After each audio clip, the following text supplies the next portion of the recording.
बिस्मिल्लाहिर्रहमानिर्रहीम। अस्सलामु अलैकुम। Welcome to my YouTube channel. आप देख रहे हैं कुकिंग विद आलिया। आज हम बना रहे हैं भिंडी गोश्त। तो भिंडी गोश्त बनाने से पहले अगर आपने मेरे चैनल पे न्यू है तो जल्दी से सब्सक्राइब कर दें, लाइक कर दें और कमेंट करना ना भूलिएगा।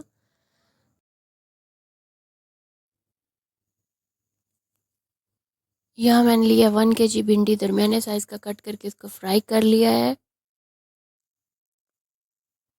जिस ऑयल में हमने फ्राई किया था भिंडी को, यही हम ऑयल दोबारा रीयूज़ करेंगे। गोश्त को मैंने बेसिक मसाले डाल के टेंडर कर लिया था। नमक, मिर्च, धनिया पाउडर और प्याज और लहसुन डाल के अब हम इसको फ्राई करेंगे इसमें अच्छी तरह से, ताकि इसकी स्मेल वगैरह ख़त्म हो जाए।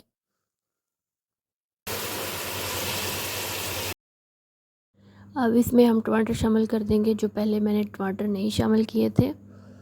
टमाटर शामिल करने से गोश्त गलता नहीं है जल्दी, तो इस अब हम इसमें शामिल कर देंगे प्याज। खड़ा प्याज जो है वो अच्छा लगता है भिंडी गोश्त में, तो इसलिए मैंने इस स्टेप में आके स्टेज पे इस पे मैंने जो है वो प्याज शामिल कर दिया। प्याज को हम ज़्यादा गलाएंगे नहीं, खड़ा प्याज रखेंगे जो कि अच्छा लगता है टेस्ट में। तो 5 मिनट के लिए इसको दम देंगे। दम देने के बाद हम इसमें गरम मसाला ऐड करेंगे।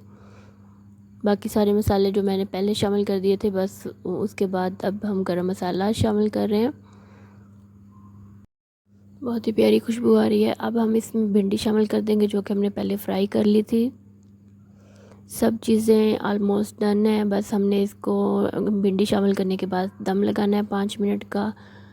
तो माशाल्लाह से देखें, बहुत ही प्यारी लुक लग रही है इसकी। इसको हम दम पे रखेंगे। लें जी, हमारी भिंडी जो है वो डन है। इसमें गार्निशिंग के लिए आप हरी मिर्चें शामिल कर सकते हैं। रोटी के साथ इंजॉय कीजिए, दुआ में याद रखिए और मेरे चैनल को सब्सक्राइब और लाइक ज़रूर कर दीजिए। अल्लाह हाफिज़।